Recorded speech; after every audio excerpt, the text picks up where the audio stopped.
პრეზიდენტობის კანდიდატი სალომე ზურაბიშვილი საარჩევნო კამპანიას ქუთაისიდან იწყებს. ჩვენ პირდაპირ ეთერში ვთავთ კანდიდატის ღონისძიებას.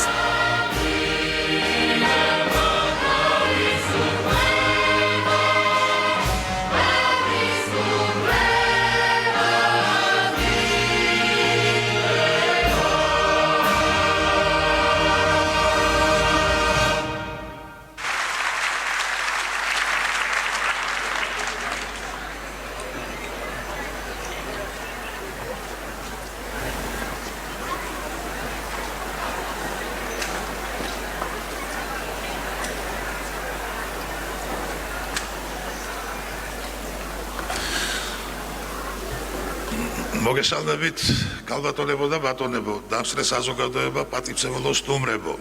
მოგეხსენება დღეს საქართველოს ამ ულამაზეს მხარეში და ქალაქში პრეზიდენტობის დამოუკიდებელი კანდიდატის კალბატონი სალომე ზურაბიშვილის მხარდასაჭერად შევიკრიბეთ. დიახ, კალბატონმა სალომემ გადაწყვიტა სწორედ ამ ისტორიული ქალაქიდან დაიწყოს თავისი კამპანია, რომლის ფარგლებშიც მთელ საქართველოს მოვივლით, მთელ კუთხეებში ჩავალდა საქართველოს ყველა მოქალაქეს მივაწვდეთ ხმას. როგორც იცით, 2018 წლის 28 ოქტომბერს საპრეზიდენტო არჩევნებზე ქართულ ოცნებამ საკუთარი პარტიული კანდიდატი არ წარადგინა და კალბატონ სალომე ზურაბიშვილს დაუჭირა მხარი. შესაბამისად, დღეს აქ კალბატონ სალომეს მხარდასაჭერად წარმოდგენილი არიან ქართული ოცნების ლიდერები. ახლა აქ გახლავთ ჩვენთვის ყველასათვის აყოლელი და საამაყო ადამიანი, პოლიტიკური გაერთიანება ქართული ოცნება დემოკრატიული საქართველოს გენერალური მდივანი კახა კალაძე, რომელიც გახსნის დღევანდელ ღონისძიებას. მაშ ასე სცენაზე ვიწევთ ბატონ კახა კალაძეს.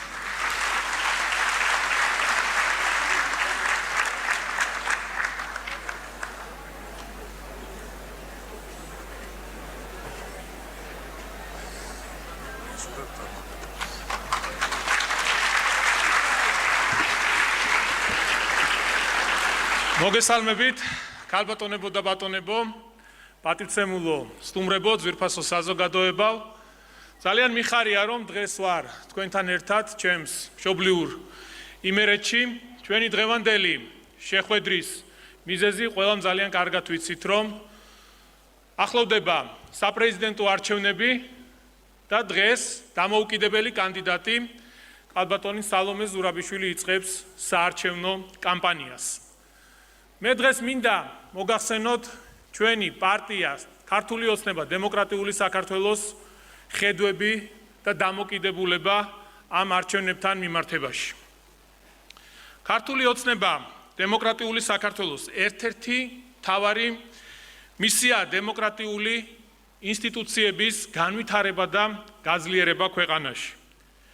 ჩვენ ვართ ის გუნდი, ის პარტია, რომელიც ზრუნავს არა თავის პოლიტიკურ კომფორტზე და ხელისუფლების გამყარებაზე, არამედ ქვეყანაში მიმდინარე პოლიტიკური პროცესების სიჯანსაღეზე და დემოკრატიის პროგრესზე. ჩვენს გუნდს ხალხისგან მინიჭებული აქვს მაღალი ნდობა, რასაც ადასტურებს ის ფაქტი, რომ ხელისუფლების ყველა დონეზე პარტია ქართული ოცნება არის წარმოდგენილი უმრავლესობით. ბუნებრივი ასეთი მაღალი ლეგიტიმაციის პირობებში ჩვენთვის მნიშვნელოვანია, რომ ქვეყანაში კიდევ უფრო აქტიურად მიმდინარეობდეს ჯანსაღი პოლიტიკური პროცესები და მმართველობის პროცესში მაქსიმალურად იყოს უზრუნველყოფილი პლურალიზმი. ეს არის ის ძირითადი მოტივი და პრინციპები, რის გამოც პარტია ქართულმა ოცნებამ 2018 წლის საპრეზიდენტო არჩევნებში არ წარადგინა თავისი კანდიდატი და გონია, რომ მნიშვნელოვანია მოსახლეობამ ხმა მისცეს ზეპარტიულ მიუკერძოებელ კანდიდატს, რომელიც გაატარებს არა რომელიმე კონკრეტული პოლიტიკური ჯგუფის, არამედ ქვეყნის სასიკეთო ინტერესებს. ასეთ კანდიდატად ჩვენს პარტიას სალომე ზურაბიშვილი ესახება. მას ზურგს უმაგრებს დიდი პოლიტიკური გამოცდილება და ამავდროულად შეუძლია იქცეს საქართველოს ისტორიაში პირველ ზეპარტიულ მიუკერძოებელ პრეზიდენტად და ასევე პირველ ქალ პრეზიდენტად. ჩვენ პარტიას ჩვენ პარტიას, ჩვენს გუნდს მიაჩნია, რომ მიუკერძოებელი კანდიდატის მხარდაჭერა ხელშეუწყობს ახალი კონსტიტუციის პირობებში პრეზიდენტის როლის სწორად გააზრებას, სწორი ტრადიციის დამკვიდრებას პრეზიდენტის ინსტიტუტთან მიმართებაში. ჩვენ ვართ პოლიტიკური ძალა, რომელიც ზრუნავს არა საკუთარ, არამედ ქვეყნის ინტერესებზე. ხალხი ამას ძალიან კარგად ხედავს და გრძნობს და ამიტომ ჩვენ აუცილებლად გავიმარჯვებთ. და რაც ყველაზე მთავარი და მნიშვნელოვანია, გაიმარჯვებს საქართველო. ქალბატონო სალომე, მინდა წარმატებები გისურვოთ და იცოდეთ, რომ ჩვენი პოლიტიკური გუნდის პარტია ქართული ოცნების სრული მხარდაჭერა გაქვთ ამ საპრეზიდენტო არჩევნებზე და დარწმუნებული ვარ, რომ აუცილებლად გაიმარჯვებთ. მინდა წარმატებები გისურვოთ. მადლობთ.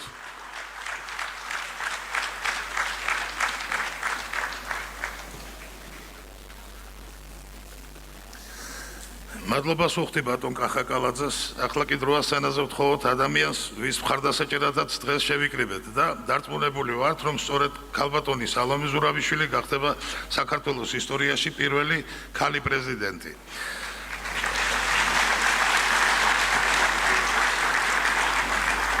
ხაზგასმით უნდა ითქვას, რომ საუბრობთ ზეპარტიულ ევროპული ტიპის პოლიტიკოსზე, უდიდესი გამოცდილების მქონე დიპლომატზე, ადამიანზე, ვისთვისაც სამშობლოსა და საკუთარი ხალხის სამსახური ყველაზე დიდი ღირსეული და საპასუხისმგებლო საქმეა. ქალბატონებო და ბატონებო, მოусმინოთ 2018 წლის საპარლამენტო არჩევნების დამოუკიდებელ კანდიდატს, მომავალ პრეზიდენტს ქალბატონ სალომე ზურაბიშვილს.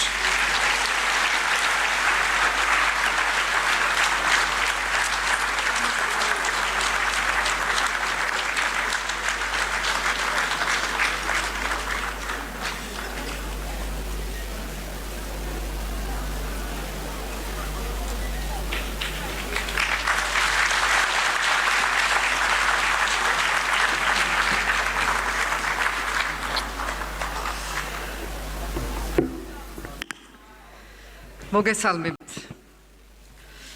ცოტას ვღელავ, ეს არის ჩემი პირველი ოფიციალური გამოსვლა, ოფიციალური კამპანიის დასაწყისში. როგორც იცით, დავიწყე ხელმოწერების კამპანია ნიკო ნიკოლაძეს დიჯი ხაიში, რომელსაც აქვს ჩემთვის რაღაცა თავისი დატვირთვა და იქ გრძნობ რაღაცა იმ წინაპართა სულს, რომელიც მე მომძრავებს და მინდა სანამ დავიწყებდე ყველას გითხრათ ძალიან დიდი მადლობა იმ 73,000 ხელმოწერისთვის და ცოტა მეტი, რაც შევაგროვეთ ერთად და ამავე დროს იმ ხარდაჭერისთვის, იმ უკვე აქტიურობისთვის, რაც გამოიჩინეთ, ვღებულობ თქვენსგან გზავნილებს ჩემ Facebook-ზე თუ სხვაგან და ეს არის ძალიან დიდი მხარდაჭერა, მორალური მხარდაჭერა, რომელიც ძალიან მეხმარება ამ საწყის ეტაპზე.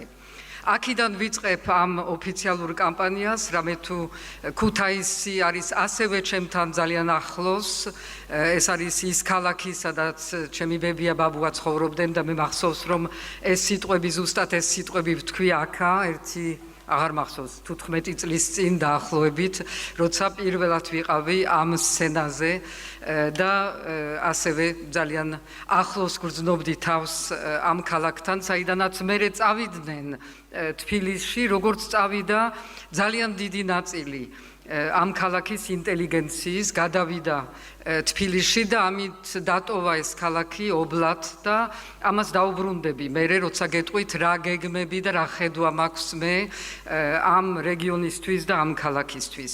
მაგრამ ჯერ სანამ ამაზე გადავიდოდე, მინდა ორიოდე სიტყვა გითხვათ ჩემს შესახებ და თუ რატომ გადავწყვიტე და შევიტანე ჩემი კანდიდატურა პრეზიდენტობაზე.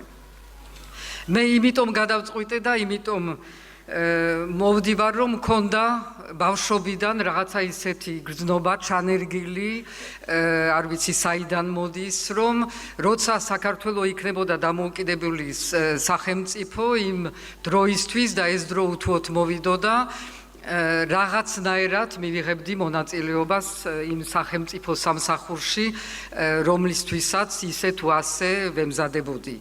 როგორ იქნებოდა ეს მონაწილეობა, ეს ნამდვილად არ ვიცოდი და არასოდეს არ დამესიზმრებოდა, რომ დღეს ამ ფორმატში აქ ასე ვიქნებოდი. მაგრამ ამ განზრახვა მომიყვანა დღემდე, თქვენამდე და საპრეზიდენტო კარებამდე. მოვდივარ თქვენს წინაშე ისეთი როგორც ვარ, მე არაფერს სხვანაირად არ ვთამაშობ, მოვდივარ ჩემი წარსულით, ჩემი მტკიცე პრინციპებით, ზოგჯერ ვიღაცები ფიქრობენ, რომ ცოტა ნამეტანად მტკიცე, ჩემი ხასიათით, ვის მოწონს და ვის არა, ჩემი შეცდომებით თუ წარმატებებით და ჩემი გავლილი გზით. ასევე ჩემი მომავლის ხედვით, იმიტომ ძალიან ბევრი მიფიქრია ამ 66 წლის მანძილზე, გამოვაკლოთ 2-3 წელი ბავშვობიდან, მიფიქრია იმაზე თუ რა უნდა, როგორი უნდა გახდეს საქართველო. ნაწილად შესრულდა ეს დემოკრატიული არის, ევროპული, თავისუფალი, დამოუკიდებელი, მაგრამ ბოლომდე არა ის, რაზედაც ვოცნებობდი და ძალიან ბევრი კიდევ შეიძლება ერთად გავაკეთოთ. მე მოვდივარ როგორც ემიგრაციის შვილი, ამას აქვს ძალიან დიდი მნიშვნელობა, იმიტომ ეს არის ის ემიგრაცია, რომელმაც დამოუკიდებელი საქართველოს სამფეროვანი დროშა და დროშის ქართულ მილწაზე ხელახლა აღდგენის იმედი არასოდეს არ დაუკარგავს 100 წლის მანძილზე. ნახავდით, რომ ეს დროშა ასევე ფიგურირებს ამ სურათებზე, იმიტომ რომ ეს არის ჩემი ნაწილი, როგორიც არის ევროპული დროშა. სახელმწიფო ატრიბუტიკა ეს არის ქართული დროშა და ერთადერთი ეს არის, ის ორი დროშა არის რაღაცა ნაწილი წარსულის და მომავლის და ამდენად ძალიან მნიშვნელოვანი. ასევე მოვდივარ ჩემი გამოცდილებით, ამაზე დიდხანს არ გელაპარაკებით, იმიტომ ცოტა უხერხული არის, მაგრამ ეს არის 30 წელი საერთაშორისო დიპლომატიურ კარიერაში გატარებული, ეს არის მრავალი წელი როგორც პროფესორ მასწავლებელი ერთ-ერთ წამყვან საფრანგეთის უნივერსიტეტში. ეს არის გამოცდილება პირდაპირ და უშუალო პრაქტიკულად ყველა საერთაშორისო ორგანიზაციაში, რაც არსებობს დღეს და რაც ის ორგანიზაციები, რომლებიც ძალიან გვჭირდება და იმ საკითხებში, რომელიც ამ ქვეყანას ყველაზე უფრო უჭირს და სადაც ასევე გვჭირდება, რომ ჩვენი გზა გავაკვლიოთ. ასევე გამოცდილება ქვეყნის შიგნით, მხოლოდ გარედან რო ყოფილიყავი, ვიქნებოდი უცხო და არა მისაღები, როგორც პრეზიდენტის კანდიდატი, მაგრამ ამ ქვეყანაში გარდა ის საქართველო, რომელსაც ვატარებდი შიგნით, ვიცხოვრე პრაქტიკულად 16 წელი და ყველაფერი განვიცადე იმ ძალიან საინტერესო,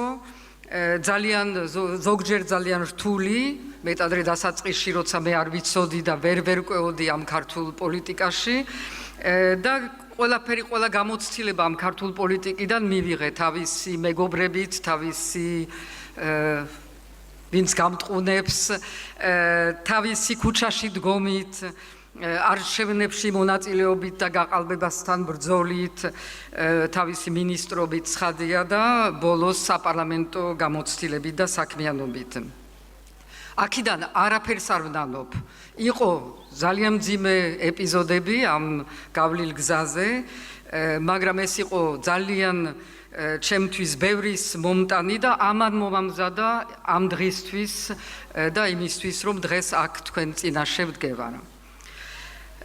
მოვდივარ ასევე ჩემი ქართული ენით, რომელიც ზოგისთვის თურმე დასაწუნი არის, რაც არ აქვს ძალიან დიდი მნიშვნელობა. ცხადი არის, ახლა მე არ გამივლია სკოლა, უნივერსიტეტი ეს მთელი საფეხურები საქართველოში და როგორიც არის, ისეთი არის, თუმცა მე ჩემ თავზე ძალიან ბევრი ვიმუშავე. ზოგერთისთვის ეს არ არის საკმარისი, მაგრამ თავარი ეს არ არის. მადლობა. თავარი არის, რომ მე მინდა აქედან მივმართო იმ ახალგაზრდებს, რომლებიც დღეს არიან საზღვარგარეთ. იქ არიან ან დაბადებული, ან წასულნი, იქ სწავლობენ თუ მუშაობენ და მათი ბედი და მომავალი ჩვენ ქვეყანასთან არის ძალიან დაკავშირებული და იმათ მინდა უთხრა, რომ ამას ნუ შეუშინდებით, არა აქვს დიდი მნიშვნელობა, თქვენ ისწავლეთ ქართული, არ დაივიწყოთ და როგორი ქართულითაც დაბრუნდებით, დაბრუნდით. იმიტომ რომ ჩემი მაგალითი სწორედ ეს არის, რომ მე კიდევაც დაბრუნდი და ხვალ კიდევაც პრეზიდენტი ვიქნები.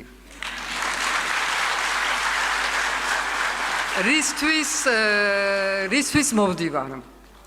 მოვდივარ პირველ რიგში ქვეყნის დამოუკიდებლობის დასაცავად და რომ ხელახლა არავის მოუწიოს ქვეყნიდან დევნილად წასვლა. რომ აღარახსოდეს, აღარ დავკარგოთ ტერიტორიები და ღმერთმა იცის, რომ ამ ბოლო 2 საუკუნეში დავკარგეთ ყველა მიმართულებით ტერიტორიები. ეს არის ძალიან იშვიათი მოვლენა და მართლაც გვინდა ამ ტერიტორიის, ამ საზღვრების შენარჩუნება და ცხადი არის გამთლიანება, როგორიც იყო. მოვდივარ ასევე იმისთვის, რომ ხელახლა რუსული ჯარები გავიყვანოთ სამუდამოდ ამ ტერიტორიიდან და ამ ქვეყნიდან შვიდობიანი გზით. მოვდივარ ქაჯების დასათხოვნად. იმიტომ რომ ბოღმა, ტყვილი, სიძულვილი ეს ყველაფერი უკვე ამოვიდა ყელში, ხომ ეთანხმებით? ჩემამდე ბევრად უფრო ლამაზად შოთა ამბობდა, რომ სიცრუე და ორპირობა ავნებს ხორცსა მერმეს სულსა და ჩვენ ვართ ამ მდგომარეობაში, რომ შეიძლება ძალიან მალე სულს ავნოს ამდენმა სიძულვილმა, რომელიც ტრიალებს ამ ქვეყანაში, ქმნის რაღაცა შავ აურას და ამას ვხედავთ მერე გადადის ამ ახალგაზრდებზე, ვხედავთ რა შედეგით და ეს უთუოდ უნდა ავიცილოთ თავიდან და ამაზე მე კი არა ვარ რაღაცა სასწაული ჯოხის მომტანი.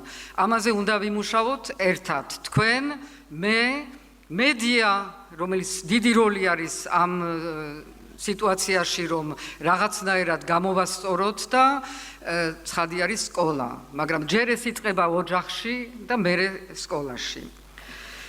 მოვდივარ იმისთვის, რომ ეს მრავალფეროვანი და მრავალწლიანი საერთაშორისო და საშინაო გამოცდილება მოვახმარო ამ ქვეყანას და მის წინაშე და ეს არის ყველაზე მნიშვნელოვანი არსებული გამოწვევების დაძლევაში, იმიტომ რომ ჩვენ მართლაც გვაქვს გამოწვევები და ერთად უნდა გადავიდეთ ნამდვილად 21 საუკუნეში, ჩვენ ჯერ კიდევ ვართ სადღაც შუაში გაჩხერილი და გლობალურ მსოფლიოში, რომლითაც არ უნდა გვეშინოდეს, უნდა საკუთარი მნიშვნელოვანი ადგილი დავიმკვიდროთ, ისე რომ საკუთარი იდენტობა არ დავკარგოთ და პირიქით გავაძლიეროთ. ეს არის რთული ამოცანა, მაგრამ ამას ერთად ნამდვილად მივაღწევთ. ბევრი საუბარი არის იმაზე, რომ პრეზიდენტის უფლებები იმდენად შემცირებული არის ამ ახალი კონსტიტუციით, რომ პრაქტიკულად არაფერს აღარ ნიშნავს, მაშინ რატო 48 თუ რამდენი კანდიდატი არ ვიცი, მაგრამ თურმე არაფერს აღარ ნიშნავს, თურმე ეს ინსტიტუტი საპრეზიდენტო არის ფუნქცია დაკარგული, თუ ეს მართლა ასე არის და ასე რომ ყოფილიყო, მე ნამდვილად აქ თქვენ წინაშე არ წავდგებოდი. იმიტომ ბევრი სხვა საქმე მაქვს. მაგრამ მე ეს არ მჯერა, მართალი არის, რომ ახალი კონსტიტუციით და მე ამ კონსტიტუციის ცვლილებების მომზადებაში მონაწილეობდი კომისიაში პარლამენტიდან, ასე რომ კარგად ვიცი ზუსტად რა შეიცვალა და რა არა. სამართლებრივი კუთხით არის მართალი არის შეკვეცილი ზოგი უფლებები, რაც ადრე ეკუთვნოდა პრეზიდენტს. მაგრამ მას რჩება ძალიან საინტერესო, ძალიან ბევრი. დავიწყოთ იმითი, რომ ქვეყნის მთავარსარდალია, რომელიც იცავს ქვეყნის სუვერენობას და მის დამოუკიდებლობას, ღმერთმა არქმას და ომი რომ გაჩნდეს ამ ქვეყანაში, რაც ყველანი ერთად ამას არ დაუშვებთ. კონსტიტუციით ასევე ის იცავს ყველა იმ უფლებებს, მოქალაქეების ყველა უფლებებს, რომელიც არის ესოდენ მნიშვნელოვანი ქვეყანაში და საზოგადოებაში.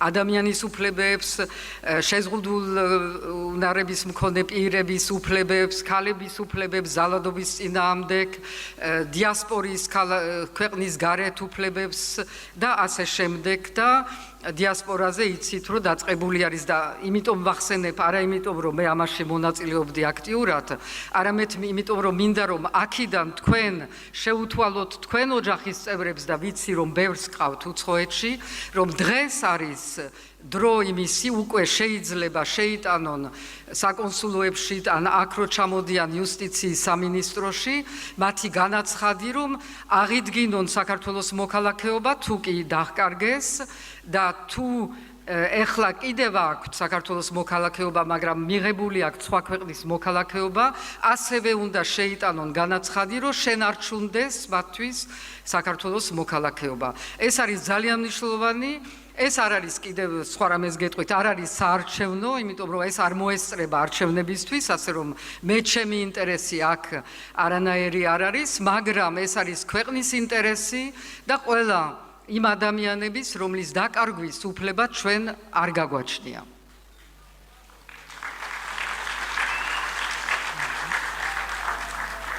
მაგრამ კიდევ უფრო პრეზიდენტი ასევე უნდა იცავდეს და ხელს უწყობდეს ყველა თავისი შესაძლებლობებით განვითარებას, ჯანსაღ ცხოვრებას და განათლებას.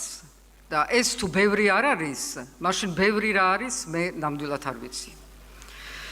არ უნდა სამაგიეროდ, არ უნდა პრეზიდენტმა სადოს და ჩაერიოს პოლიტიკურ ჭიდილში. გუშინ მეუბნებოდნენ, ესე იგი თქვენ მაღლა დგომა გინდათო. დიახ, ამის მაღლა უნდა იდგეს პარტიების მაღლა და სახეზე არის ის, რაც შეიძლება მოხდეს, როცა პრეზიდენტი ერევა ამ პოლიტიკურ პოლიტიკაში, მართველობაში, რისი ნამდვილად არ აქვს, არ გააჩნია ყველა ის საჭირო ბერკეტები და როცა იწყებს ამ პოლიტიკურ ბრძოლას და როგორც მაგალითი ქონდა ამ წლებში, რეალურად ვერაფერს ვერ აღწევს და შედეგიანი არ არის პრეზიდენტი. და მე ნამდვილად მოვდივარ იმისთვის, რომ საქმე გაკეთდეს და არა ან ჩემი საქმე, ან ჩემი პოლიტიკური რაღაცა სტატუსი გაძლიერდეს ამითი. და ამ საქმისთვის აუცილებელი არის თანამშრომლობა თქვენთან პირველ რიგში, რომ გავიგო რა არის საჭირო, რა არის თქვენი პირველი პრიორიტეტი და თანამშრომლობა ხელისუფლებასთან, მმართველ გუნდთან, იმისთვის, რომ ერთად მივახციოთ იმას, რაც არის ამ ქვეყნის წინსვლა. სხვა გამოსავალი ჩვენ არა გვაქვს, არა ვართ რაღაცა დიდი ქვეყანა, რომელსაც აქვს ფუფუნების საშუალება, რომ რაღაცა კინკლაობაში დრო დავკარგოთ.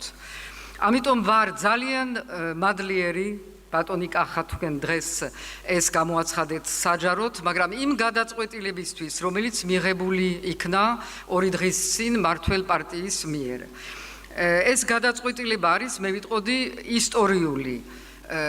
ცხადი არის, ჩემთვის არის ძალიან მნიშვნელოვანი, ვიცი მე ვიყავი კანდიდატი და ვიქნებოდი ბოლომდე საპრეზიდენტო კანდიდატი, მაგრამ ვიცოდი, რომ გამარჯვების შანსი მქონდა ნაკლებად, როგორც სრულიად დამოუკიდებელი, მაგრამ დღეს ვიცი, რომ აქვს ძალიან დიდი შანსი იმის გამო, თუ რა გადაწყვეტილება იქნა მიღებული.